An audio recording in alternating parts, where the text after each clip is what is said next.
செப்பறை அழகிய கூத்தர் திருக்கோவிலில் சித்திரை திருவோணத்தை முன்னிட்டு இன்று மாலையில் சிவகாமி அம்பாள் சமேத அழகிய கூத்தருக்கு 108 கலச பாலாபிஷேகம் கோபூஜையுடன் மகா அபிஷேக ஆராதனைகள் வெகு விமர்சையாக நடைபெற்றது.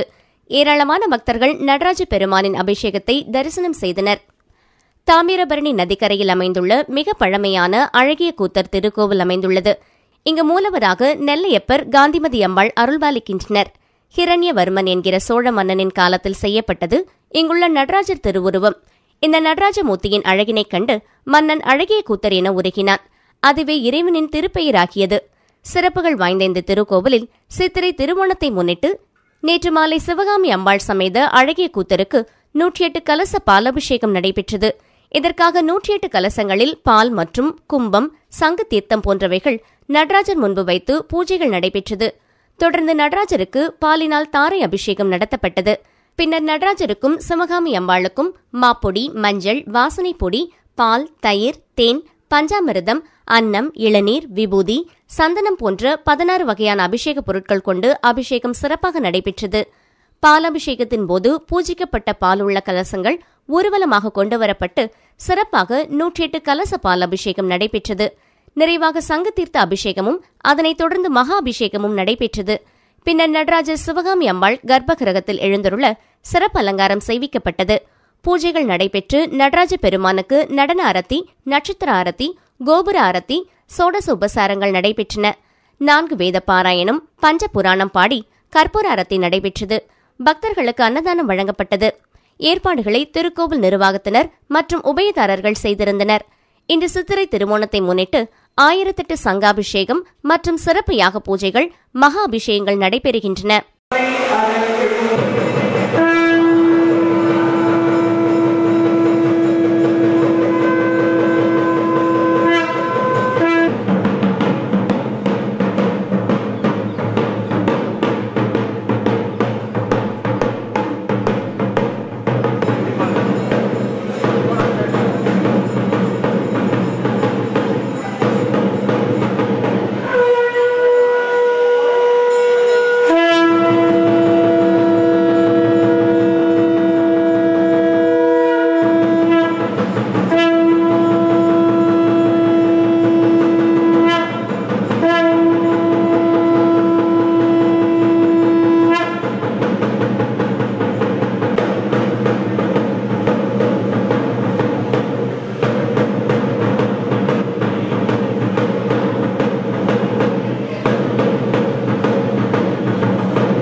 தஞ்சை மாவட்டம் திருவிடைமருதூர் அடுத்த நாகரசம்பேட்டையில் புகழ்மிக்க அழகுநாச்சியம்மன் கோவில் அமைந்துள்ளது. இக்கோவிலில் ஆண்டுதோறும் தூக்குத்தேர் திருவிழா வெகு விமர்சையாக நடைபெறும். இந்த ஆண்டுக்கான திருவிழா கடந்த 17ஆம் தேதி காப்பு கட்டுதல் நிகழ்ச்சியுடன் திருவிழா தொடங்கியது. இதனையடுத்து அம்மன் ஸ்ரீ காயத்ரி அலங்காரம், வைஷ்ணவ அலங்காரம், பார்வதி அலங்காரம், மகிஷ்ணி அலங்காரம் என நாள்தோறும் பல்வேறு அலங்காரம் செய்யப்பட்டு சிறப்பு வழிபாடுகள் நடந்தது. விழாவின் முக்கிய நிகழ்ச்சியான தூக்குத்தேர் நிகழ்ச்சி இன்று நடைபெற்றது. இதனையொட்டி சக்கரமில்லாத அலங்கரிக்கப்பட்ட தூக்குத்தேரில் அழகுநாச்சியம்மன் எழுந்துள்ள 4 டன் எடையுள்ள இந்த தூக்குத்தேரை 15 நாட்கள் விரதமிருந்து வந்து 300 பேர் தோளில் சுமந்து கீழக்காட்டு இருப்பு, கீழவிசலூர், நாகரசம்பேட்டை ஆகிய பகுதிகளில் 6 கிலோமீட்டர் தூரம் வீதிகளிலும் விளைநிலங்களிலும் கடந்து தூக்குத்தேர் திருவிழா நடைபெற்றது. தூக்குத்தேர் திருவிழா இப்பகுதியில் மட்டும் நடைபெறுவதால் ஆயிரக்கணக்கான பக்தர்கள் கலந்து கொண்டு சுவாமியை தரிசனம் செய்தனர்.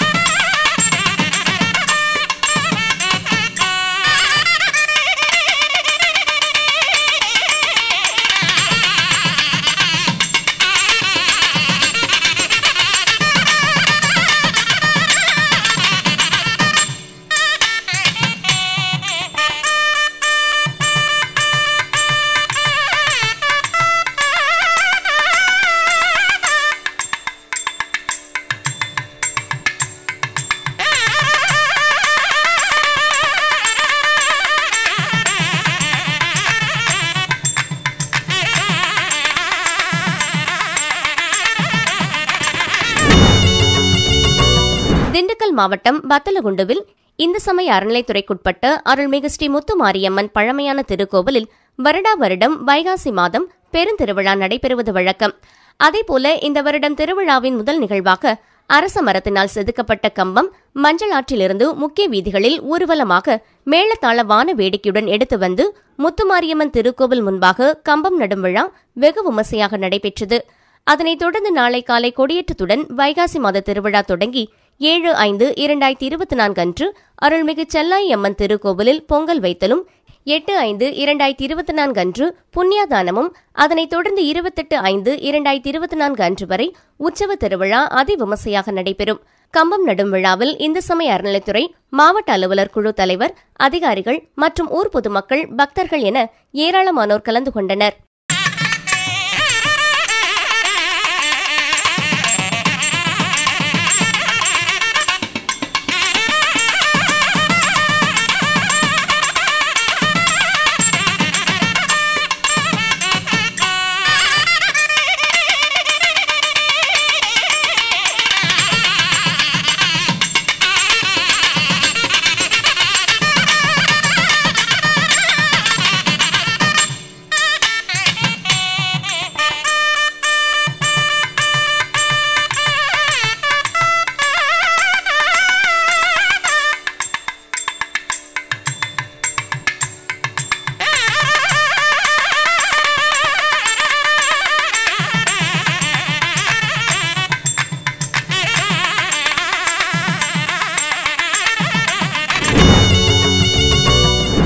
திருவள்ளூர் மாவட்டம் வலங்கிமான் அருகே உள்ள ஆலங்குடியில் உலக பிரசித்தி பெற்ற ஆபத்தாகேஸ்வரர் கோவில் உள்ளது.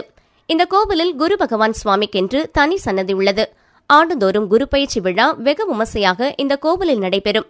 ஆலங்குடி மட்டுமல்லாது தமிழகத்தின் பல்வேறு மாவட்டங்களிலிருந்தும் பல்லாயிரக்கணக்கான பக்தர்கள் குரு பகவானை தரிசிக்க வருவார்கள். அந்த வகையில் இன்று மாலை குரு பயிற்சி விழா நடைபெறுகிறது. குரு பயிற்சி விழாவை முன்னிட்டு குரு பகவான் மேஷ ராசியிலிருந்து ரிஷப ராசிக்கு இடம்பெயர்கிறார். அப்போது மகா தீபாரதனை காண்பிக்கப்படும்.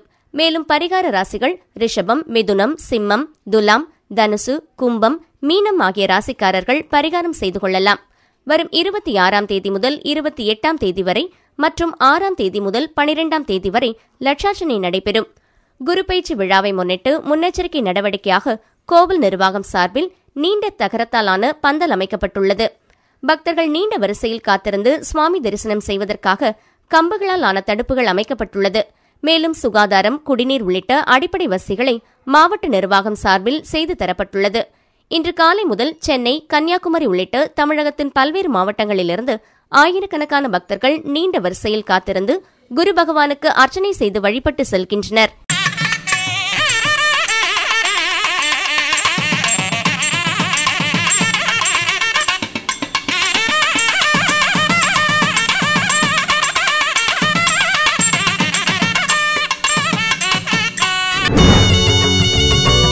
உலக புகழ்பெற்ற ராமேஸ்வரம் ராமநாத சுவாமி கோவில் உண்டியலில் பெறப்பட்ட பக்தர்களின் காணிக்கை எண்ணப்பட்டதில் 1,56,00,000 ரூபாய் வருவாயாக கிடைத்துள்ளது.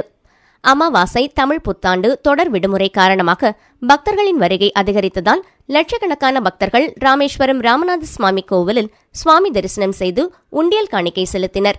கோவில்களில் உள்ள உண்டியல்கள் நிறைந்ததால் ராமநாத சுவாமி கோவில், ராமநாத சுவாமி, பர்வதவர்தினி அம்மன், பஞ்சமூர்த்திகள் ஆகிய சன்னதியின் முன்புள்ள உண்டியல்கள் மற்றும் கோவிலுக்கு சொந்தமான நம்பு கோவில் உட்பட உப கோவில்களில் உள்ள உண்டியல்கள் இணை ஆணையர் சிவராம் குமார் முன்னிலையில் திறக்கப்பட்டது. பின்னர் கோவில் உண்டியல் திறக்கப்பட்டு பக்தர்கள் உண்டியலில் காணிக்கையாக செலுத்தப்பட்ட இந்த பணத்தை கோவில் கல்யாண மண்டபத்திற்கு கொண்டு வரப்பட்டது. அங்கு இணை ஆணையர் சிவராம் குமார், உதவி ஆணையர் பேஸ்கர் ஆகியோர் முன்னிலையில் எண்ணப்பட்டது. இதில் ரொக்கப்பணம் ரூபாய் 1,56,18,000 ரூபாயும், தங்கம் 68.5 கிராம், வெள்ளி 5 கிலோ 565 கிராம், வெளிநாட்டு நாணயம் 142 காணிக்கையாக கிடைத்தது. உண்டியல் காணிக்கை எண்ணும் பணியில் கோவில் ஊழியர்கள், பக்தர்கள், தன்னார்வ தொண்டர்கள் பங்கேற்றனர்.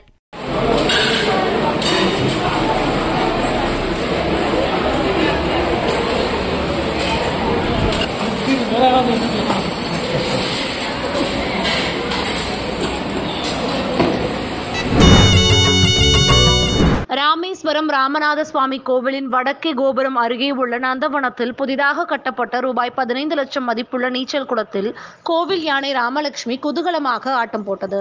திருக்கோவிலில் உள்ள யானைகள் உற்சாகமாக குளித்து மகிழும் வகையில் கோவில் நிர்வாகத்தின் சார்பில் நீச்சல் குளம் போன்ற வகையில் கட்டமைப்புகள் கட்டப்பட்டு அதில் யானைகள் குளிக்க வைக்கப்பட்டு வருகின்றன. அதன் அடிப்படையில் ராமேஸ்வரம் ராமநாத சுவாமி கோவிலில் உள்ள ராமலட்சுமி யானைக்காக வடக்கு வாசலில் உள்ள நந்தவனத்தில் ரூபாய் 15 லட்சம் மதிப்பீட்டில் கடந்த வருடம் ஜூலை மாதம் நீச்சல் குளம் அமைக்கப்பட்டது. இதில் நவீன வசதிகளுடன் யானை குளிப்பதற்கு ஏற்பாடுகள் செய்யப்பட்டுள்ளன. இந்நிலையில் கோடை வெயிலின் தாக்கத்தால் தவித்த யானையை இந்த நீச்சல் குளத்தில் இறங்கிவிட்டு நீராட விட்டனர். சுமார் 1 மணி நேரத்திற்கு ஆனந்தமாக ஆட்டம் போட்டு குளித்தும் கோடை வெயிலை எதிர்கொண்டு ராமலட்சுமி யானை ஆனந்த குளியல் போட்டு மகிழ்ந்தது.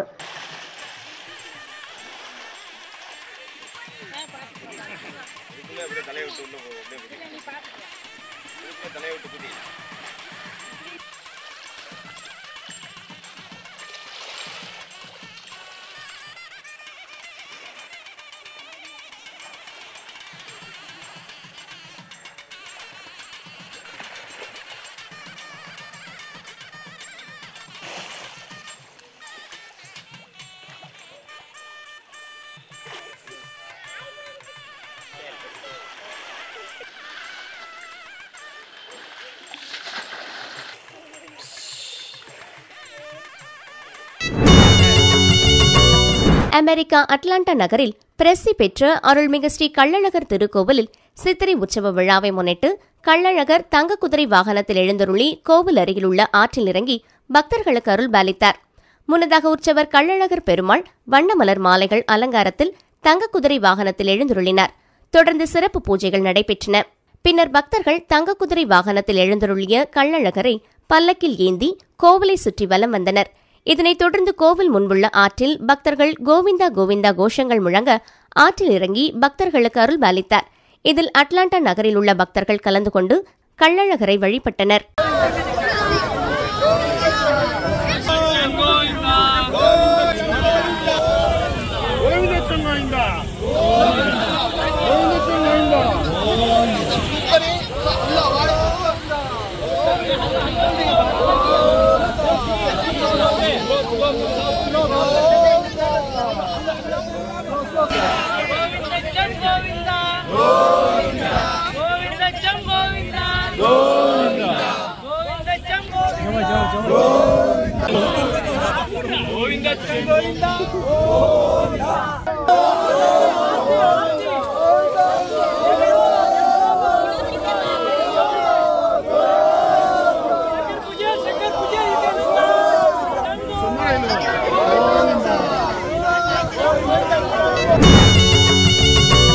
தேய்பிறை அஷ்டமியை முன்னிட்டு பல்வேறு கால பைரவர் ஆலயங்களில் சிறப்பு அபிஷேகங்கள் மற்றும் வழிபாடுகள் நடைபெற்று வருகிறது.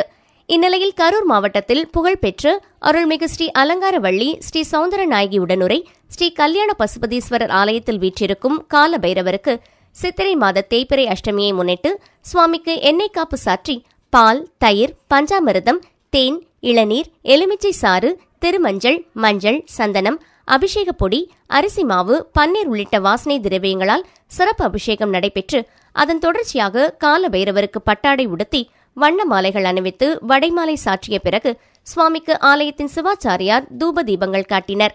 தொடர்ந்து உதிரி பூக்களால் நாமாவளிகள் கூறிய பிறகு சுவாமிக்கு பஞ்சகற்பூர ஆலத்தியுடன் மகா தீபாராதனை நடைபெற்றது. கரூர் கல்யாண பசுபதீஸ்வரர் ஆலயத்தில் நடைபெற்ற சித்திரை மாத தேய்பிறை அஷ்டமி பூஜையை காண ஏராளமான ஆன்மீக பக்தர்கள் ஆலயம் வருகை தந்து சுவாமி தரிசனம் செய்தனர். நிகழ்ச்சியின் ஏற்பாட்டை ஆலய நிர்வாகிகள் சார்பாக சிறப்பாக செய்திருந்தனர்.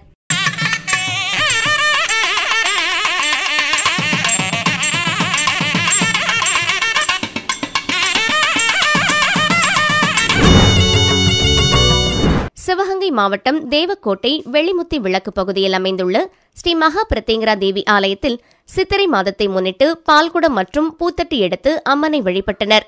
முன்னதாக காப்பு கட்டி விரதமிருந்த பக்தர்கள் ஸ்ரீ அட்சய கணபதி சன்னதியிலிருந்து பால்குடம் எடுத்து வந்து அம்மனுக்கு அபிஷேகம் செய்யப்பட்டு சிறப்பு அலங்காரம் செய்தனர். அதனைத் தொடர்ந்து கோவில் முன்பிருந்து பூத்தட்டி எடுத்து வந்து அம்மனுக்கு அர்ச்சனை செய்து மகா தீபாராதனை காண்பிக்கப்பட்டன.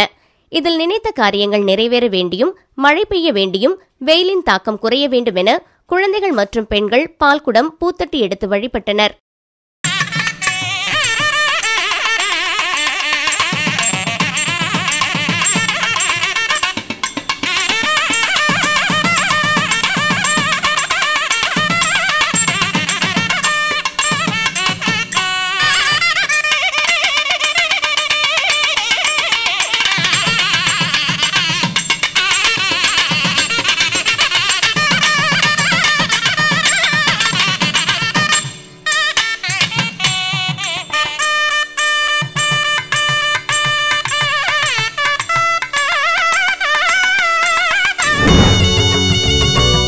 சிவகங்கை மாவட்டம் நாட்டரசன் கோட்டை நகரில் அமைந்துள்ள பிரசித்தி பெற்ற அருள்மிகு ஸ்ரீதேவி பூதேவி சமேத ஸ்ரீ பிரசன்ன வெங்கடாச்சலபதி பெருமாள் திருக்கோவிலில் சித்திரை பெருவிழா நிறைவாக நவகலச அபிஷேக ஆராதனை நடைபெற்றது. முன்னதாக உற்சவர் பெருமாள் இரு தேவியர்களை எழுந்தருள செய்து சந்தன அபிஷேகம் நடைபெற்றது. தொடர்ந்து புனித நீர் நிரப்பப்பட்ட நவகலசங்களுக்கு சிறப்பு பூஜைகளை நடத்தி அர்ச்சகர்களின் வேத மந்திரங்கள் முழங்க பெருமாள் தாயாருக்கு அபிஷேகம் நடத்தி கற்பூர அரத்தி காண்பிக்கப்பட்டது. தொடர்ந்து பெருமாள் தாயாருக்கு புதுப்பட்டு வஸ்திரம், சேலைகள் அணிவித்து வண்ணமலர் மாலைகள் கொண்டு சிறப்பாக அலங்காரம் நடைபெற்றன. பின்னர் சோடச உபசாரங்கள் செய்து கும்ப தீபம், கற்பூர தீபம் காண்பிக்கப்பட்டன. இதில் பக்தர்கள் கலந்து கொண்டு பெருமாள் தாயாரை வழிபட்டனர்.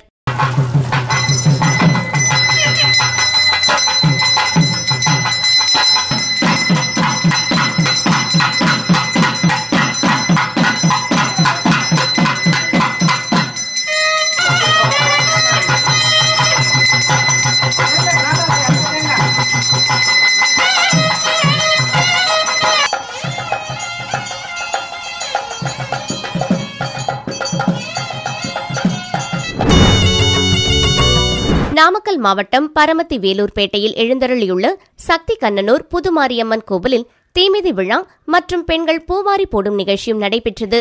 இதில் வேலூர் மற்றும் சுற்றுவட்டார பகுதியைச் சேர்ந்த ஏராளமான பக்தர்கள் கலந்து கொண்டு தங்களது நேர்த்திக்கடனை செலுத்தினர். திருவிழாவை முன்னிட்டு கடந்த மாதம் 23ஆம் தேதி இரவு பூச்சாட்டுதல் மற்றும் கம்பம் நடும் விழாவுடன் திருவிழா தொடங்கியது. விழாவைத் தொடர்ந்து நேற்று அதிகாலை பக்தர்கள் காவிரி ஆற்றில் நீராடி தீர்த்தம் எடுத்து வந்து அம்மனுக்கு சிறப்பு அபிஷேக ஆராதனைகளும் சிறப்பு அலங்காரமும் மகா தீபாராதனையும் நடைபெற்றது.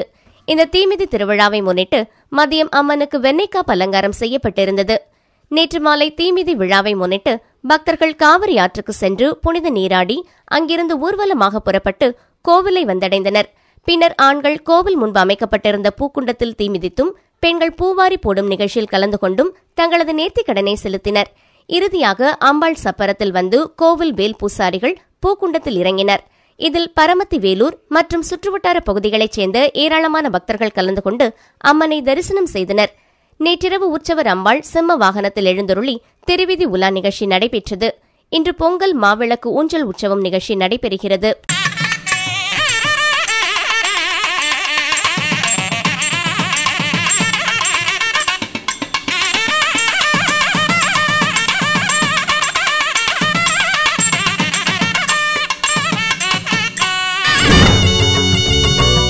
நாமக்கல் மாவட்டம் மோகனூர் ஒன்றியம் மணப்பள்ளி ஊராட்சியில் அமைந்துள்ள சென்னக்கல் புதூர் சிறிய குன்றின் மீது அமைந்துள்ள அருள்மிகு சபரி சித்தநாதன் ஐயப்ப சுவாமி ஆலயத்தில் சித்திரை மாதம் 15, 16, 17 மற்றும் 18 இம்மாதத்தில் மேலும் சில நாட்களில் அதிகாலை 6:18 முதல் 6:24 மணி வரை மூலவர் ஐயப்ப சுவாமி மீது சூரிய ஒளி படும் நிகழ்வு நடைபெற்று வரும். இந்நிகழ்வினை காலை முதல் பக்தர்கள் தினமும் பார்வையிட்டு தரிசனம் செய்தனர். அதேபோல இன்று காலையும் இந்த சூரிய ஒளி ஐயப்ப சுவாமி மீது படும் நிகழ்வு நடைபெற்றது. அப்போது சிறப்பு அபிஷேகம், பின் சிறப்பு அலங்காரம், பஞ்சதீபம் உட்பட மகாதீபம் காண்பிக்கப்பட்டன. இதில் ஏராளமானோர் தரிசனம் பெற்று வருகின்றனர்.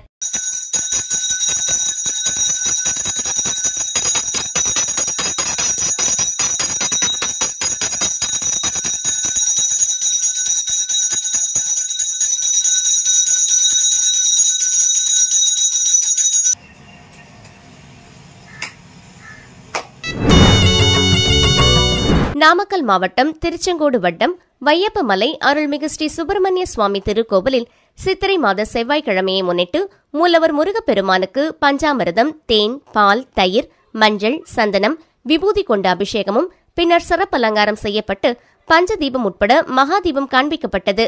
இதில் ஏராளமான பக்தர்கள் கலந்து கொண்டு முருகனை வணங்கி சென்றனர்.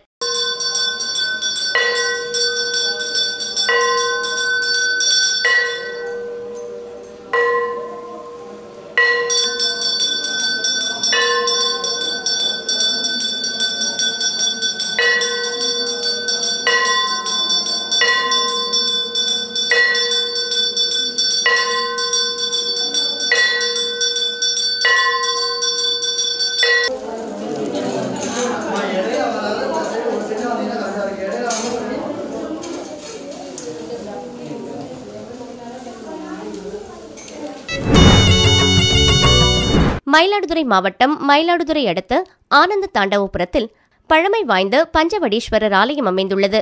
63 நாயன்மார்களின் மானகஞ்ச நாயனார் அவதாரம் செய்து இறைவன் திருவிளையாடல் நடத்திய ஆலயமாகும். ஆனந்த முனிவருக்கு இறைவன் ஸ்ரீமுக தாண்டவம் ஆடிக்காட்டிய ஆலயமாகும். இதனால் ஆனந்த தாண்டவபுரம் என்ற பெயர் பெற்றது. பழமை வாய்ந்த இந்த ஆலயத்தின் கும்பாபிஷேகம் 3ஆம் தேதி நடைபெறுவதை முன்னிட்டு முதல் கால யாகசாலை பூஜைகள் இன்று துவங்கியது. இதற்காக 52 யாக குண்டங்கள் அமைக்கப்பட்டு நவக்னி ஹோமம் நடைபெற்றது. 108 வேத விற்பனர்கள் மந்திரம் மோத முதல் கால யாகசாலை பூஜைகள் செய்யப்பட்டது. மூல மந்திர ஜபம், ஆகம பாராயணம், 4 வேத பாராயணங்களும் மகா பூர்ணாகதியும் செய்யப்பட்டது. ஏராளமான பக்தர்கள் நிகழ்ச்சியில் பங்கேற்று வழிபாடு செய்தனர்.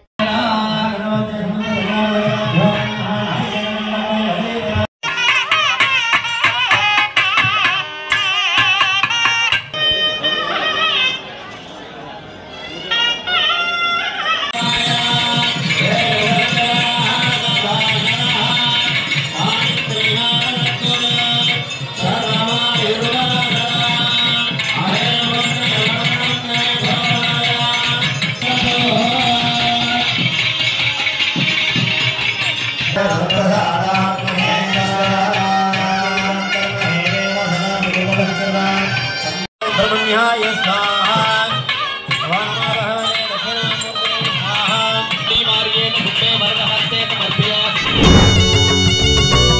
மயிலாடுதுறை மாவட்டம் குத்தாலம் காளியம்மன் கோவில் தெருவில் எழுந்தருள் பாலித்து வரும் மகா காளியம்மன் திருநடன வீதி உலா காட்சி வெகு விமர்சையாக நடைபெற்று வருகிறது. கடந்த 14ஆம் தேதி காப்பு கட்டுதலுடன் தொடங்கியது. கோவிலிலிருந்து கடந்த 24ஆம் தேதி காளியம்மன் திருநடன உற்சவமானது தொடங்கி நடைபெற்று வருகிறது. இன்று 7ஆம் நாள் ஆஞ்சநேயர் கோவில் தெருவில் மகா காளியம்மன் குழந்தையை கையில் ஏந்தியபடி திருநடன உற்சவம் நடைபெற்றது. தொடர்ந்து கும்மி ஆட்டம், உடுக்கை, பம்பை, மகுடி ஆட்டம், சூலம் ஆட்டம், நாட்டிய ஆட்டம், பாம்பாட்டம், செண்டை முழங்க திருநடன உற்சவம் நடைபெற்றது. இந்த திருநடன உற்சவத்தை காண 1000க்கும் மேற்பட்ட பக்தர்கள் ஆர்வமுடன் வந்து கண்டுகளித்தனர். பின்னர் வீடுகள் தோறும் மாவிளக்கு படையலிட்டு மகா காளியம்மனை வழிபட்டனர்.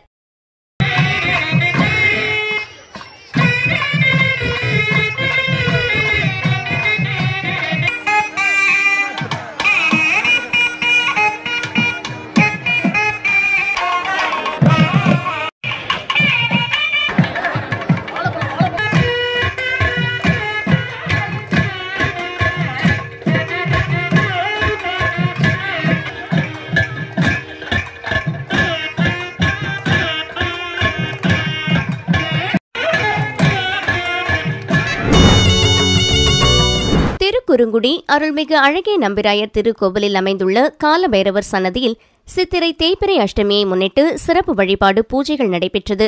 பக்தர்கள் பக்தியுடன் தரிசனம் செய்தனர். நெல்லை மாவட்டம் திருக்குறுங்குடியில் 108 வைணவ திருத்தலங்களில் ஒன்றான அழகிய நம்பிராயர் கோவில் அமைந்துள்ளது. இத்திருக்கோவிலில் பக்கம் நின்றார் என்று மகேந்திரகிரிநாதர் சிவன் சன்னதியும் கஷேத்திரபாலகர் ஆகிய காலபைரவர் சன்னதியும் அமைந்துள்ளது. இங்கு காலபைரவர் வர்ண கலாப சிலையில் அருள்பாலிக்கின்றார்.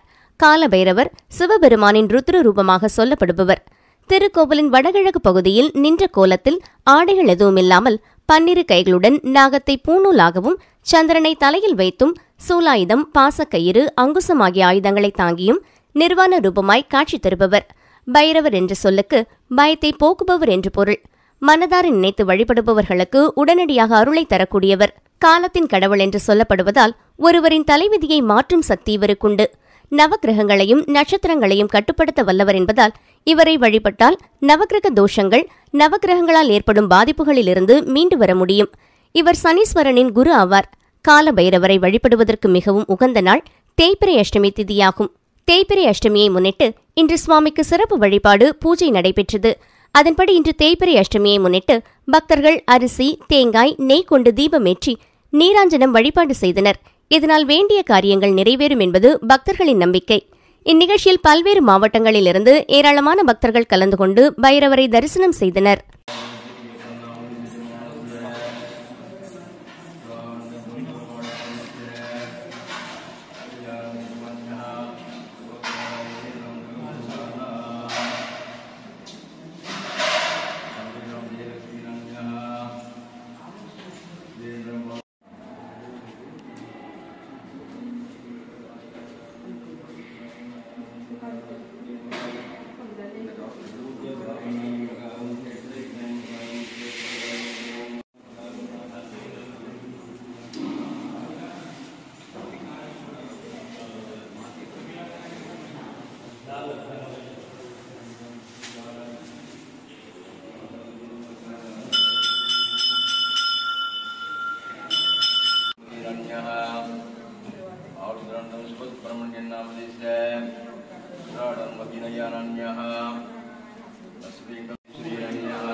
Shanti